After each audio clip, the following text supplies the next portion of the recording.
Thank you, John. And then when it's done, do you want one of us to turn it off? Yeah, if you want to just come over Just and hit turn the it off. record button. Okay. Yeah. Okay. Or if we open the door, then Then you'll I'll know. Just come. Yeah, maybe that's because And I don't want to just trim the like end of break it. Yeah. Yeah. Awesome. All right. Awesome. All right. We'll see you in a little bit. Thank you.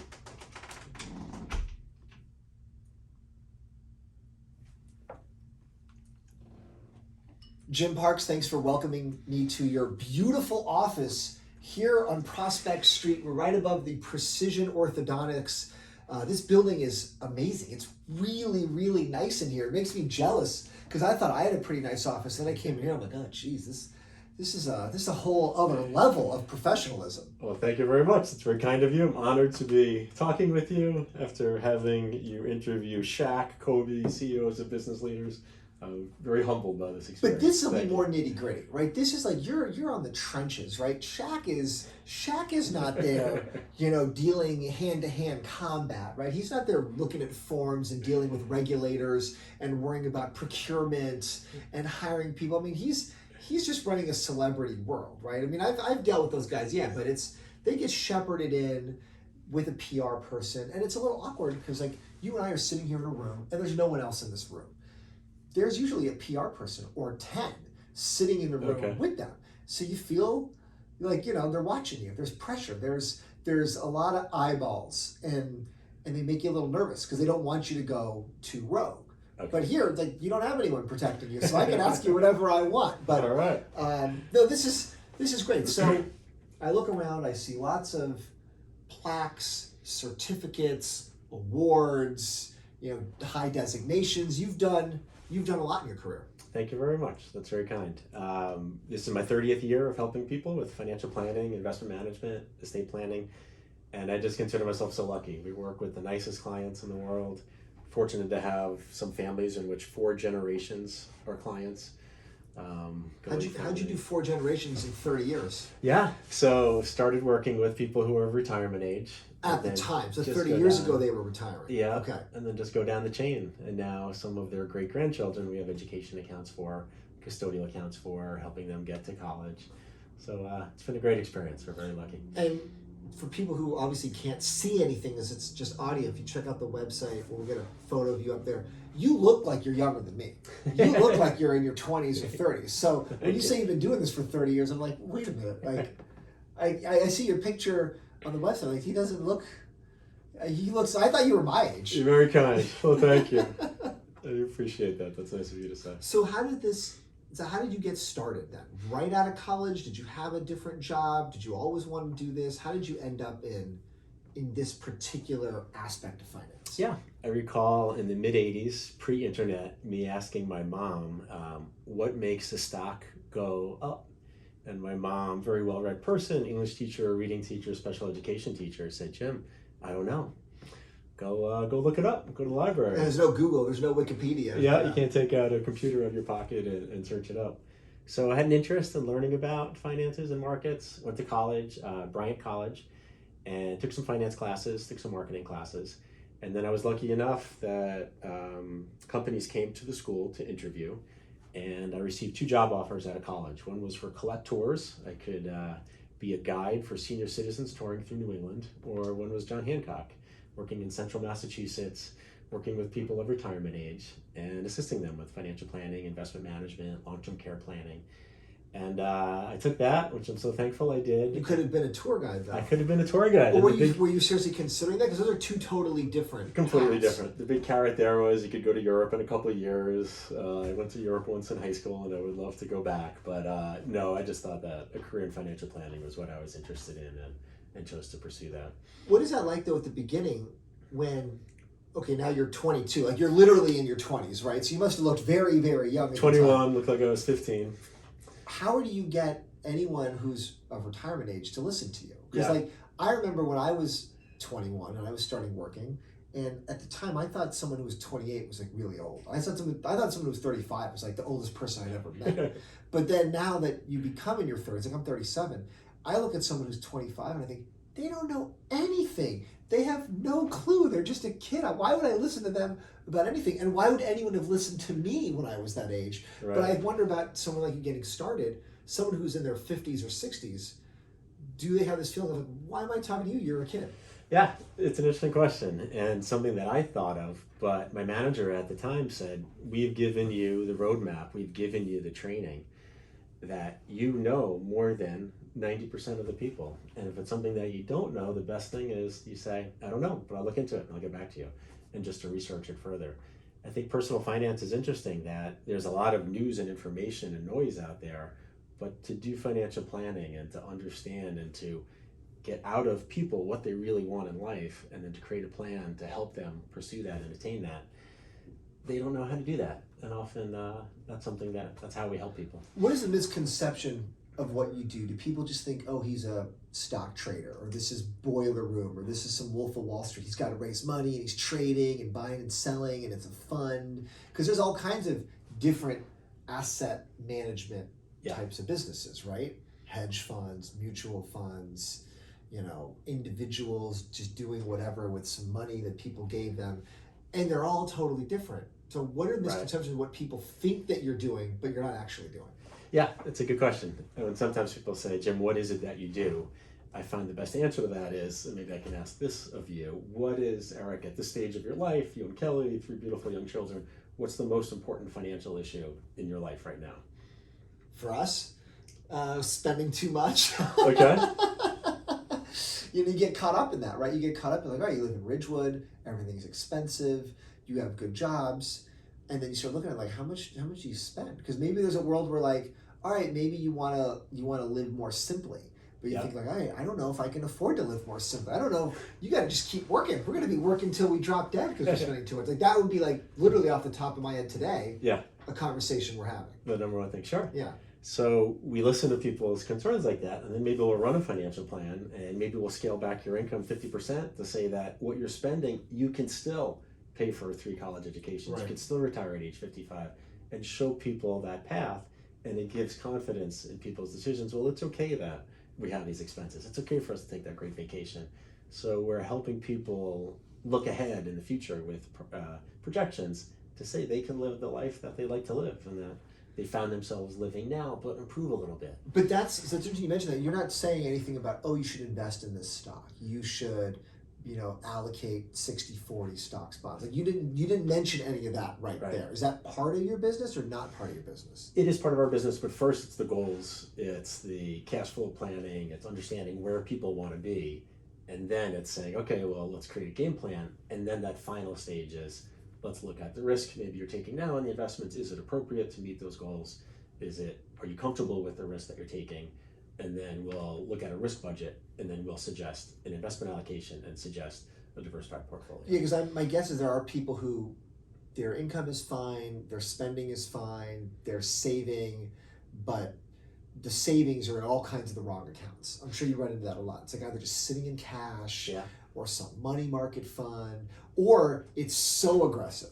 Where it's I just have 5 tech stocks. Right. And it just goes up and down all over the place. Yeah. Everyone's portfolio experience. And sometimes it's from things that they've learned from their parents. Their father said, this is the best way to do it. I'm going to keep everything in the bank. And sometimes you have to talk about some disadvantages of that to people. What about your own financial planning? So obviously you started working for someone else. You had a job, and obviously now you're running your own place. So what was that transition like? How long did that take? How long were you planning for it? Was it scary? Did you have to start over? Because you're obviously not in central Massachusetts. You had to recreate yourself, reinvent yourself here. So how'd you go from employee in Massachusetts to business owner in Ridgewood? Sure. So I spent 4 years at John Hancock. Great experience, learned the basics of financial planning, investment management, but I knew that I needed to be someone other than an employee of a firm that was part of their distribution chain, and to be truly an independent financial advisor. So researched that, found a gentleman in Darien, Connecticut, who was running his own independent financial planning practice, worked there for 4 years and learned the independent investment industry and learned the vast array of options in the industry and how we can best tailor that to our clients. But then I felt he wasn't taking advantage of technology. There were other opportunities that we could serve his clients better. So my wife, Felicia, she joined me. We were working together. And then we decided to form our own firm. And we did that in June of 2000, right? When more than 20 years ago. Yeah, right, June 2000, right? As things are about to blow up, Yeah, but things worked out great. And it's been a great experience since then. Yeah, some events happened during financial turmoil. That's when we started our firm. We had our first office in Ridgewood during the financial crisis. We moved in then, managed to do quite well though, and then we moved into this office during the pandemic. So you kind of picked the real worst I times to picked do the big best things. times. But so wait, so your wife and you were both working on this. So all your eggs are in this basket then. Yes. It's not like, oh, my wife's got this other job, so if I fail, we have a balance here. It's just like we're either going to both win or lose together Put here. all the chips in, all in. How did you get to Ridgewood then? How did you went from Massachusetts to Connecticut? Why Yeah. here? We lived in New Jersey when I was working in Connecticut. Why Kinda would you do started that? at New Jersey Why office. would you do that? Yeah, just a great opportunity. Really interesting person who had, this is Ed Higgins, who ran that firm in Connecticut, and in with the corporate offices there, so started working with executives. And unfortunately, he passed away. I had left prior to that, but I also taught a great lesson. He was on the beach in Hawaii with his wife, and he always talked about retirement to me and all the things that he would be doing. And unfortunately, had a heart attack and died In Hawaii.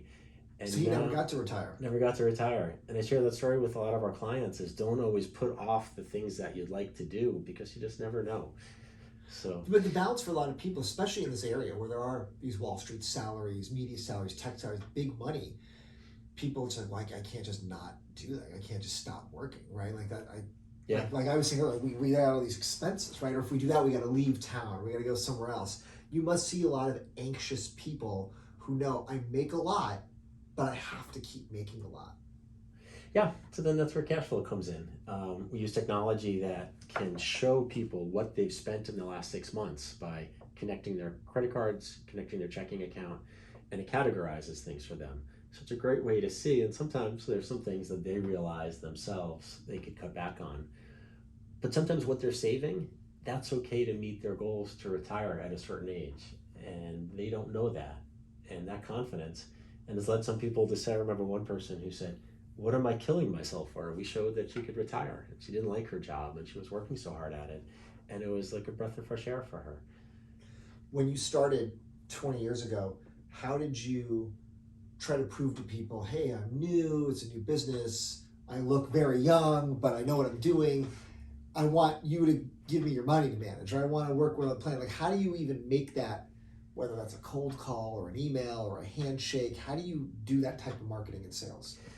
Yeah, I think that we've been not great marketers. It's really just through word of mouth, working with clients, and How do you get that first one? How do you start at the beginning? okay, When there's no word of mouth, right? It's like, Right. oh, I don't have anybody. yeah.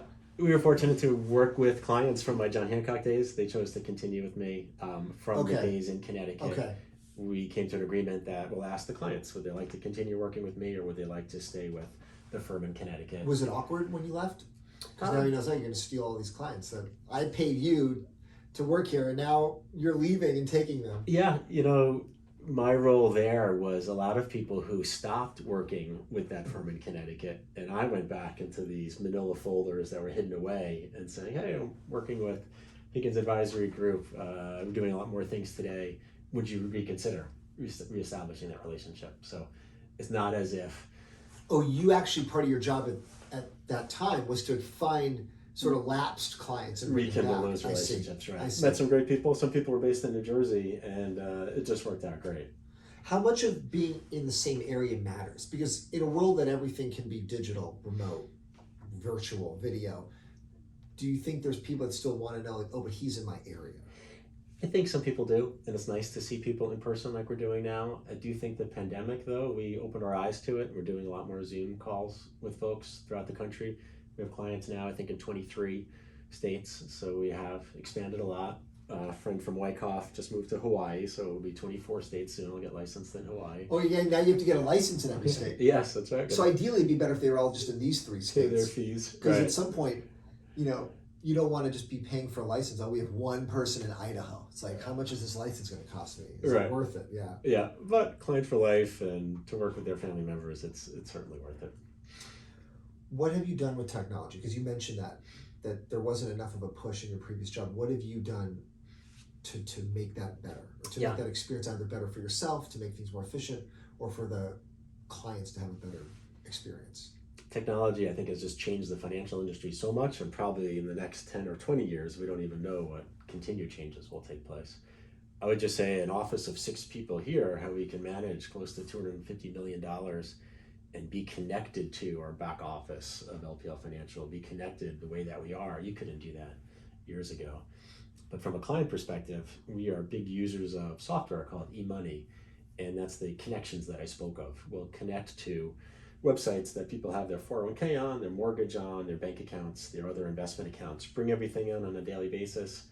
We can look at their overall asset allocation. So if someone contacts us and says, Jim, we need $10,000 for an expense, I can see the big picture to make a recommendation. Is that best from a bank account that has a large balance, or is it best from an investment account?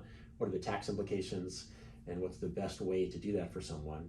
In addition to those calls of saying, we're considering buying a second home, can we do this? Can we still retire? Can we still send our kids to college? And running those scenarios with current data, current numbers, it just makes it so much easier, rather than, okay, fax the 401k statement, get all that stuff to us. We'll do analysis in 2 weeks. We already have it, and that's a big game changer. So that brings up an interesting question.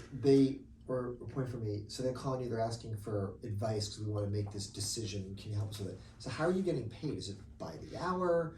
Is it like if I go to the doctor, it's like, all right, every time I go, there's sort of a fee for that visit, right? Or if I go deal with a lawyer and accountant, it's typically by the hour. How do you get paid? And then that leads into a follow-up question about being efficient with time, because there's some people, depending on if you get paid by the hour, all right, the more they ask, the more they waste my time, the more they pay. Whereas if it's some kind of flat fee, then Jesus, the more they talk to me, the more they're actually eating into my time here. So how does it work in this business? We do charge a financial planning fee. We think of it as the work that we'll be doing for them to create that financial plan, create their website, run as many scenarios as they'd like. And we think of that for the first 12 months. So we'll charge that a modest cost that's based on the amount of hours that we anticipate doing. And then if they would like us to manage their assets, we receive roughly a 1% assets under management fee. So for some clients, when we're doing a lot of planning and do a lot of intensive work, we'll continue that financial planning fee for year 2, year 3, year 4. And other people, if they chose to work with us for investments, we just think that that's value-added information, that we're a better financial advisor if we were doing that financial planning for people, and we don't charge, but we're receiving revenue from the assets that we manage.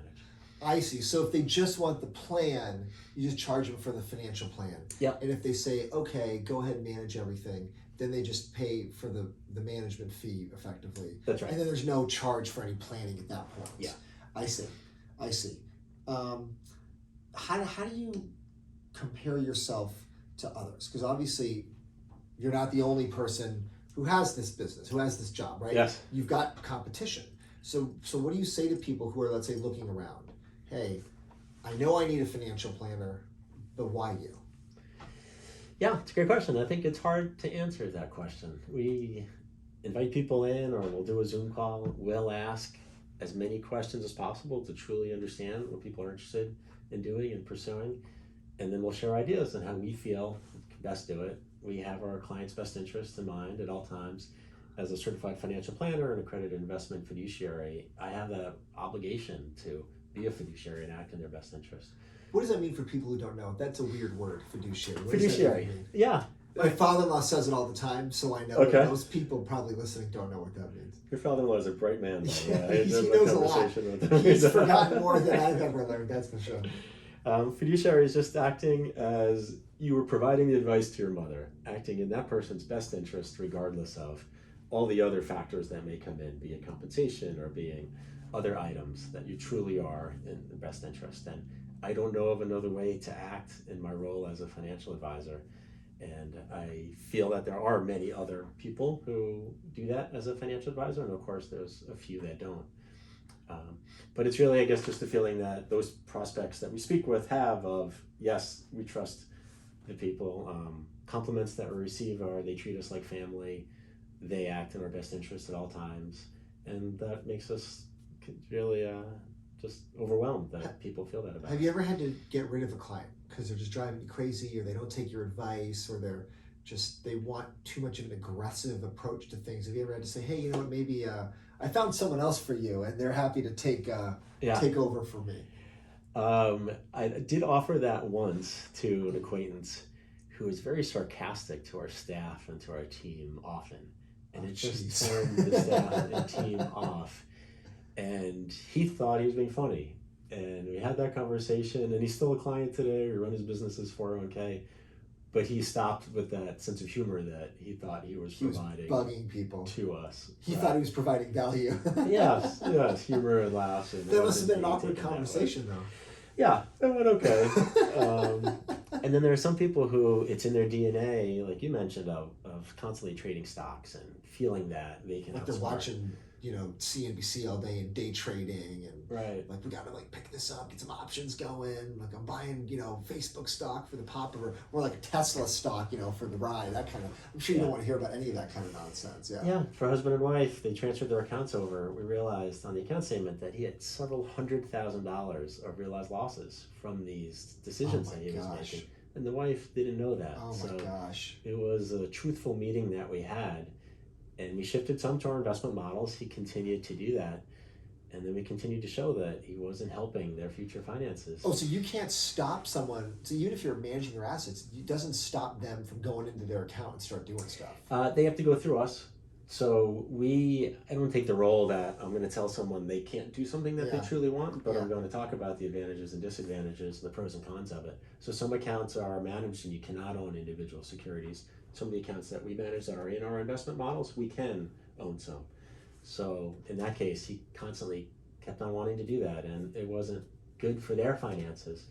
And he had decided to transfer the accounts elsewhere, and I think it was best for everyone involved. Oh, he took his business elsewhere, and you're probably just like, fine. Like, this is just getting too weird. On a weekly basis, Jonathan was running analysis of these individual selections that he was picking, and it got to be...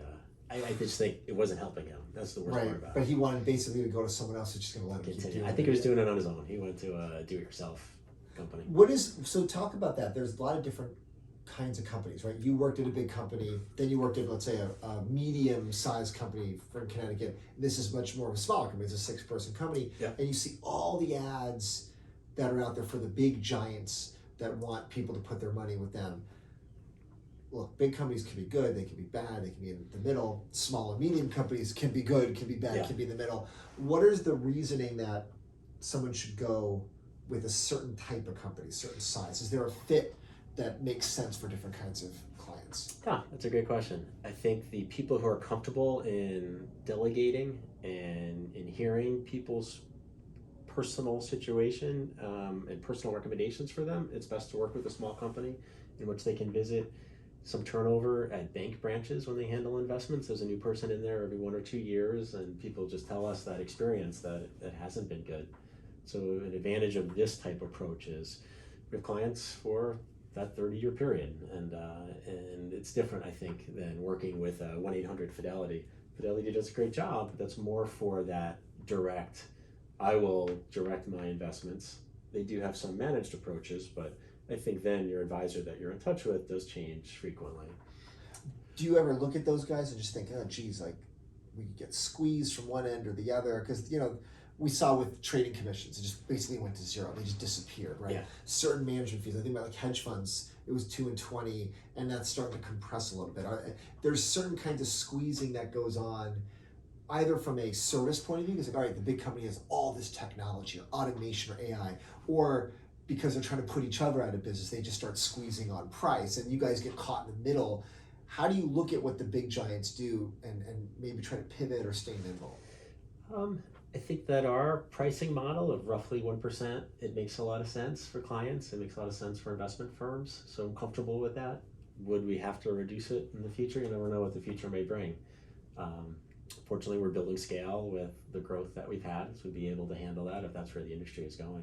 How do you scale? Like all of a sudden you said, you gave the number of how much assets under management you have. If all of a sudden that doubles, do you have to hire twice as many people? How does it work on a sort of per employee ability? Because at some point you don't have enough hours in the day that you personally can't keep up with. Yeah. If you have twice as many clients, then do they each get half the amount of time you're talking to them each month? Right. Yeah, I think that's where technology helps, but certainly Jonathan Allen, CFP, started with us as shadowing when he was in college, interned with us, and he has really taken that financial planning role for our office and does a wonderful job and is doing those scenarios. So yes, we would need to bring on additional financial advisors once we do grow. We would never want people to feel they can't reach us or we're not providing that proactive service that we. Do that we you keep your cell phone on 24/7? Do you stop returning calls or pick up the phone after 6 o'clock? Like, how do you manage this work-life balance? Because you're dealing with people on an individual basis who probably want to know, well, I want to be able to call you when I want to call you. And for a lot of people, it's nights and weekends when they're off work. Yeah, we're fortunate that I'm not put into that situation too often. And when I am, it's usually a very unique situation that someone needs an answer right away. And I'm happy to provide that. But don't think that's people's expectations, maybe because we're not buying and selling stocks on the latest headline news. It's more the financial planning aspect of things and diversified portfolios. What do you tell people about, obviously I worked at CNBC, my wife is there, all these business financial channels. There is a lot of noise that comes up in the markets. There's a lot of drama and emotion and volatility. What do you tell people who probably watch this stuff and then call you because they're starting to freak out? Right. Yeah, we'll have the conversation with them. We'll say, well, what do you feel about that? Do you feel? I don't know what to feel like. Everyone's telling me to sell, right? I mean, imagine all the people that sold during the pandemic. They got crushed. It's such a shame. Yeah, when you go back to the major financial declines, that's a pretty common item. It's two decisions. You have to time when to get out, but then you have to time when to get back in. And often that when to get back in is amongst the hardest. People wait too long. They don't get back in fast enough. Yep. And some people with money sitting in cash, they missed out the recovery. It's quite sad, and the damage that'll have on their long-term financial impact. How did you manage? How were your investments, like on behalf of clients? How did you deal with the pandemic? Yeah, it was such a unique time, the pandemic, right? 100 years ago. Do you look back 100 years to see what happened during the last pandemic? And I think what separated it wasn't a financial crisis. It was a worldwide pandemic. And we just looked for information.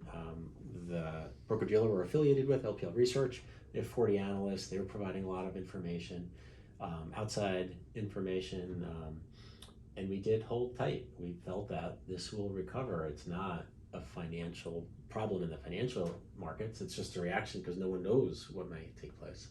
So some people are very thankful, and when they called us and said, what should we do? And said, we feel let's just wait this thing out and see what happens. And how do the portfolios work? Is it like you've got a sort of master portfolio that everybody is in together, or does each client have their own different portfolio that could look very different and they can trade differently? How does it work? If you're making a decision, does it just apply to everybody sort of unilaterally? Yeah, so we have aggressive growth with income, 4 different, I won't bore you with these four details. buckets. Okay. 4 different on the spectrum models of based on conservative risk. to growth. Okay. Our office, we run 2 different models. One is a blend of low-cost ETFs plus actively managed mutual funds, and the other is passive low-cost. It's for people who want to have investment expenses as low as possible, primarily Vanguard. Sometimes they're not in all investment styles, so we'll have a couple others. That's what we decide the asset allocation on.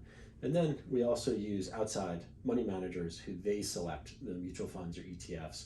And they're a bit more proactively managed. They're reacting a bit to what investment style may take profits from. If they feel it's exceeded where it should be, put into some other items that may have better growth potential in the future.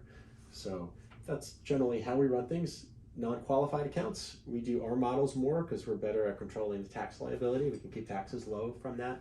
And then qualified accounts generally are the third-party managers. Oh, so there's different buckets. So Yeah. depending on what client you have, they could have a slightly different result depending on what their preferences for risk tolerance. Exactly right. Yeah.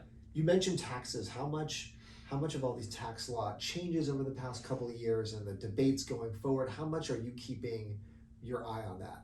Yeah, we do our best to stay on top of things. I'm part of the capital gains. If they start messing with that, that's going to be a real headache for you guys. It will be. Yeah, I'm on the advisory board for the LPL Political Action Committee, the PAC. So on an annual basis, pre-COVID, we would go to Washington and talk with senators and congressmen, along with. It's like, don't screw this up, right? And it's interesting hearing the LPL lobbyists share the views of the financial industry and of our clients to congressmen who can't be experts in all of the topics that they're writing laws on, just to say, as you mentioned, don't screw this up, or are you aware that this proposed change that you're making, this is the impact that it may have, which isn't very positive. So I do try to stay abreast of things, but you have to wait till things are looking that they'll be approved. There's always so many conversations going out there for estate planning law, for tax changes, and a lot of it doesn't happen. So we look at that and consider it and start building a strategy, but we also wait till things will come Are through. you seeing in your own client base the real migration out of New Jersey? Because everyone I know, it's like they all moved to Florida. They're all gone. Right? Yeah. A lot of people who are retired now, that's their. And people aren't their even step. retired. People are just like Even- normal age, like working age. People are like, I'm just out of here because the taxes are too high. Right. It's too expensive. But are you seeing that with your own client base that are just, they're in their 40s and 50s, let's say? It's Okay. like, I'm not waiting till retirement, I'm leaving now. And all of a sudden, have you had a growth of people at your Florida book of business is much bigger, for example, or North Carolina, that kind of thing? Yeah. For us, it's more that retirement stage of Okay, life, okay. and then they are Then exiting. they're out of here. Like Yeah. as soon as they sell the house, we're gone. Yep. I'm not spending another dime in these Jersey property taxes, right? People buying that second property a few years prior to retirement or renting in those areas, seeing what it's like, and then at retirement, that being the trigger. What about for you? You've been doing this for 30 years. Are you looking at doing this for 40 years, 50 years? How do you, I mean, Jonathan's obviously much younger. Are you looking at him to groom him to take over? It's you and your wife. This is a family business. So how Yeah. do you play all this out? I mean, if you two leave, that's 2/6 of the whole company right here. It's your name on the wall. That's right. We have a 10-year lease here. We have a 10-year option, so this is our 20-year home, which we're excited about. But yes, our goal is to run a multiple generation firm that will last far beyond my time here. And that will be through bringing on additional people. So how do you hire the right kinds of people? Because it's not just about the numbers, right? It's about character, Yeah. credibility, trustworthiness. And as we know in the financial industry, like I worked at a couple hedge funds, like there's some honest people and there's some really bad people that can present themselves very well. And you got to be careful who you're hiring. It's so true. And we're so lucky the people that we have here. Anya does our operations. She came from Goldman Sachs Bank in New York, institutional operations, and her connections with people, she's just such a genuine person, and her expertise for operations has been great. Richard, he's been working with us now 18 years, teaching at Fairleigh Dickinson in addition to working with us. PhD, he does our trading, does our investment model allocations, as well as preparing for client updates. We are very lucky with the team of 6 people. Maria does a wonderful job with what she does. How do you decide? Like, what is it? Is it a personality trait? Is it you give them an assessment test? Is it just a gut feeling? How do you make those decisions? Yeah, all the above, really. When I think of the people that we've hired, we've used the DISC assessment to find where do people get energy from? What tasks would they be doing that they would be the happiest in doing? And it's interesting, we're very fortunate that people are in the right role at the firm. The people who are outgoing, who get energy from other people, they're in the consumer facing. People who are very detail oriented, they tend to be more in the back office. We'll hide you in the Right back. Yeah, things. no one's gonna see you. How are you dealing with the whole work from home, COVID, flex work? Does everyone have to come in? Obviously, we're here in the office, and I think I saw almost all 6 of the people here. So, Yeah. How have you been balancing employee preferences? Yeah, it's a great point and a great question about what the industry is facing today. Any industry is Because facing. if you botch it, people quit. Yeah. It's hard to find good workers. Like you're the one, they've got more leverage than you do. They just like, I don't need to work for Jim. I'll just go work across the street. I'll go work for some guy that's gonna let me be at home all the time. So Right. you gotta, how do you deal with that? Yeah, I talked to a friend who's a lawyer, and he runs a fairly large private equity department at this law firm in the city. And he said one of their best attributes was the togetherness of their team, more than 100 people. And he said now it is so fractured. People have been at home. People are leaving. He doesn't even know the new people that They are hired people who hired never came into in. his Yeah. department, and that's a real issue. For us, we're fortunate. I think we have this tight team. Some people have asked for more days at home due to travel, like was being shared with you earlier. So we're flexible. We think that we want to continue to work with our team, what's best for them and their lives, and you know what it's like to have 3 Yeah. children. It's chaos. Yeah, it's hard. It's chaos. So if there's more of a flexible schedule to help at this stage of your life, which it'll be different in the future, we're happy to do that. I'm trying to think. I had a good question and then I forgot it. If I was smooth, I'd just ask something else and just pretend. Oh yeah, that's what it was. So you guys are in here for 20 years. You moved during the pandemic. Yes. The previous office you moved during the financial crisis. Yeah. What is it like in terms of your role as a business manager, like running this business, making these decisions? I'm dealing with, leases, and I'm dealing with benefits and payroll and IT and compliance. Like how much of your time is spent on that versus the actual craft of the planning and the investments and the client work? My wife Felicia is exceptional at many of those things that you mentioned. So that's a role that she takes on and has done a great job with it. So fortunately, I'm able to dig into client scenarios. I'm able to dig into the more financial planning, investment management, growth of the company, where she's able to handle many of those things. So she's the real So boss. it's a Then. team. She's the real boss. At home, in the office. Do you guys share a car together back and forth every day? We don't. No, come Separate out at different cars. times. Exit at different How times. much at home do you try to talk about work or try not to talk about work? Because this is your whole life, right? There's no, what'd you do at work today? It's like, you know how I did at work today. Like, Yeah, it comes up on occasion. We do try to be present with our children and present for other things at the house rather than talk about work all the time. My daughter is helping with we write 2 emails to clients each week, a Monday email and a Friday email, and she's helping now putting those together. So we have those conversations with her. But just formatting them and getting them in the system. Yeah. Exactly, yeah. 2 emails a week is a lot. So who's spending the time to write that? So on Monday, fortunate, we belong to a coaching consulting program for financial advisors, and they provide the bulk of it. We have a section that our clients say that's all they read in it. It's called personal notes, and we alternate amongst the 6 of us. Just something that's going on in our lives, pictures with our family, those items. So we add that to it. And then on Friday, it's more of a non-financial, just some interesting information that we're passing along. Gotcha. What is the client relationship like when things are down? Like, is it awkward? Because I've known people, I've heard stories where it's like, in these small towns, when the market's down, people will see the guy at church and they'll wait outside and they'll be, you and a portfolio. Like, do you either have to have a really thick skin or wear a disguise or put on a hoodie? Like, how do you try to avoid the awkwardness of like, someone might run into me and I know everything's down 10%? Yeah, thankfully I haven't had the hoodie incident, so I don't need to do that. People sometimes say, Jim, I know it's not your fault that the market's down, so we're just doing our best to navigate through the financial markets. People who've been in the markets for a while realize the reason in the past markets have done what they've done is because you have to deal with the down times in addition to enjoying the good times. So no, we've been fortunate that we haven't had those issues. And then I want to go back because it's a couple things combined. So obviously your wife does so much of that business administration work, which is so important because my guess is you've got a lot of cybersecurity compliance, data privacy compliance, and a lot of technology data related things is my guess. And I assume there's just more and more of these rules just popping up, and every state has their own rule. Like, New York State, forget about it. Oh, you've got a California license, forget about it, right? And I'm sure you're just getting bogged down in endless increases in all of this regulation. Yeah, that's the assistance of our broker-dealer. They help sift through that, and then in a way they let us know, okay, this is what you need to be aware of, and then we're able to comply with those items. Because I think about, like, when you said you guys go down and do lobbying work and try to get in front of politicians, is it your experience? Because I think it's mine, as you see politicians think that they're helping people, in air quotes, by adding more rules. Oh, we're protecting consumers and we're going to add this rule and we're going to do this, we're going to do that, and look what we did for you. And all it does is it just helps big business. It helps giant business. Because a small firm like you, 6 people, you don't have the time, the money, the expertise, the technology, the effort, the ability to keep complying with more and more rules. But a giant company with 50,000 people can. Yeah.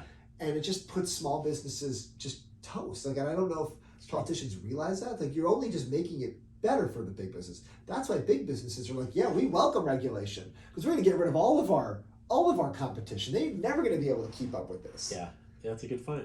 That's very true. But have you noticed the same thing? Like, do you just feel like, we can't scale up because of all this stuff?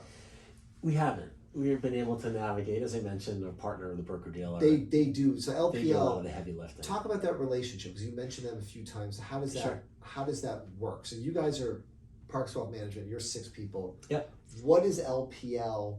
I know they're a big company, and I always see their acronym. I always see them involved with different advisors. Yeah. So there's 19,000 advisors affiliated with LPL today. When I joined in 2000, I think the number is maybe 2,400. So they've had tremendous growth during that time.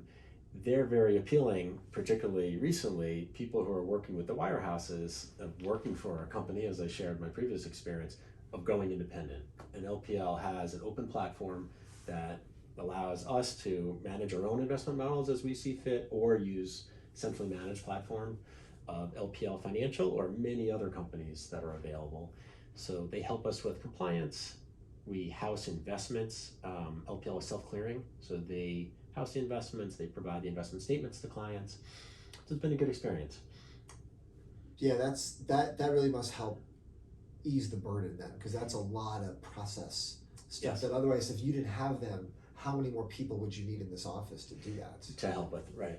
Yeah, we're using the LPL corporate RAA, Registered Investment Advisory Firm. So we're discussing starting our own Registered Investment Advisory firm as well, still being affiliated with LPL, but then taking on some of that regulatory items. But then we can work with more technology providers, and we could have additional flexibility for clients. So that's something that I think is in our future. Oh, it opens more possibilities and options for you to customize exactly how you want this experience to be. Yeah. So you got this 10-year lease, another option on 10. So that's 20 years that you could be here if you want. What do you want to see change? Obviously, technology is going to be so different 5, 10, 15 years from now. Are you trying to see a bigger, set of staff here? Are you trying to see, more assets under management, more clients? Are you like more technology? What are for you the goals that keep you still motivated to keep going? To like, oh, we got to do this better. We got to do this differently. What are those things? It's really the connections with clients. When clients tell us they couldn't have reached a stage in life without us. We went to a client's daughter's wedding, and he told me that as father of the bride, his speech, he was going to say, all this is possible because of Jim Parks, and his family convinced him, it's not the right setting. A little awkward to say that. But it's just those conversations, if we can continue to have the praise that clients give us, if we can continue to have a meaningful impact on their lives, that is 100% satisfaction for myself, for the team. Everyone here just loves to hear those things. And at our meetings, we meet every Monday morning, we talk about those experiences. And somebody mentioned this to us, and that's why we're in the business. And talk specifically why Ridgewood, because you mentioned the New Jersey office when you were working in that previous trip, but like why exactly was that Ridgewood the place that you wanted to have your business? Yeah. We looked at a map of Bergen County. It's somewhat centrally located, so we have people in western Bergen County, eastern Bergen County, some clients north of us from the city. They take the train, they walk to our office. I just think it's a great location. Worked with clients in Ridgewood and some of the surrounding communities, and they're bright people, they're hardworking people, they're people you can have build trust in your services. So it's been a wonderful community for us to be in.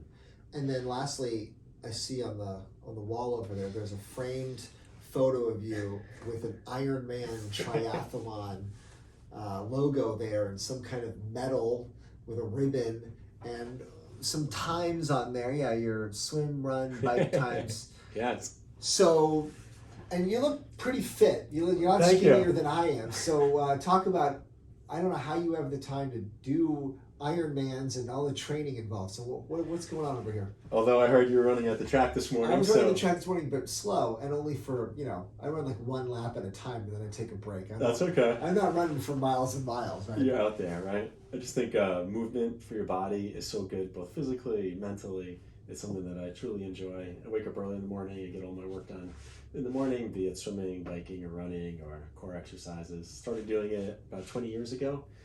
Small sprint local triathlons, and then met some people who are doing half Ironman and Ironman, and it's a wonderful community of people, of which you probably run with some. I run with some of them. There's other people in there that they also swim and bike, but that's too much. How do these triathletes train then? Do you because there's 3 disciplines. Yes. So do you say, okay, I do each thing twice a week, and then that's 6 days of training, or do you have to double up? Activities sometimes. In days, yeah. And it is a triathlon, so it's good to double up. It's good to bike and then run after to get your running legs used to knowing what it's like to sit on a bike previously. How do you balance all this? If you've got kids and you're training for triathlons and you're running this business, like how do you find the time? Are you sleeping at all? If you wake up at 4:30, 4:45, jeez. House is quiet, get to do my things, come back around 7:30, 8. People are starting to. Oh, so it's like 3 hours of exercise, or like because you gotta some days get the mileage in. Yeah. Today I just went for an hour run. Oh my gosh, hour run. High Mountain Park, a beautiful 1,200 acre area of trails. My dog and I listening to your podcast in my earbuds, and it was a great experience. Oh my gosh, that's amazing. That takes a lot of stamina, and then you have your whole day then.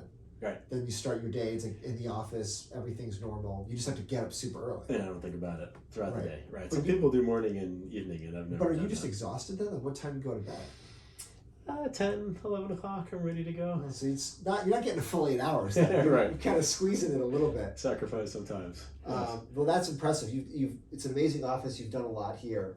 It's impressive what you've been able to do, running your own business and taking that entrepreneurial spirit. Because you could have just stayed working for someone else, right? There's a lot of people that, it's like, hey, this is easier, more comfortable. But you took the risk. You got your wife. You sucked her into it also. Yeah. So I mean, it's amazing to see how much you put your whole family's well-being into this, right? Like, Right. It's got to work. Like, we have to deliver for our clients and do a good job, or it's going to be a difficult explanation to our kids about why they don't have a college fund. Right. Yeah. We're fortunate. It's not the Jim Parks, Felicia Parks show. It's the team approach. And to have the people who've worked here for as long as they have, who are so connected to our clients, it truly is a team effort. So we're very lucky. Well, I'm excited to see, if you're just the very beginning of this 20-year lease, it'd be fun to see like what happens here, right? Like, Okay. You have so much time to build. So I'll be excited to check back in and see what happens. And this has been fascinating. Good luck with continuing to grow the business, continuing to help people with however many more triathlons you're still going to run. I'm not getting up that early. I'm getting up in the 5s. That's great. The 5s is too early. When you say the 4s, I'm like, oh, 4s, this is too far. But maybe. But that's why you look so young, though. So do you run with Kelly in the morning? Do you have someone to watch the kids in the morning? Or do you Yeah, alternate? Kelly's mom comes. Oh, And nice. so we'll do that like the Tuesdays with the Aiden and the Race Faster guys. Fantastic. And she'll come at that time in the morning. yeah, she was there the night before, let's Okay, say, nice. then she can just be there so we can go. But That's great. I every time it's funny because the alarm's set at 5:00. I think if it was 1 minute earlier, if it was 4:50, I'm like, no, this is it. This is as Five far. is your cutoff. I can't go any. That's the earliest I can go. Jim, I appreciate the time today. Thank you very much, Eric. I enjoyed it. Thank you. That was great. You make that very easy. Yeah, that was so easy. Yeah, you're so good. You're a conversationalist. So we'll do this. Oh, good, it ran. Okay.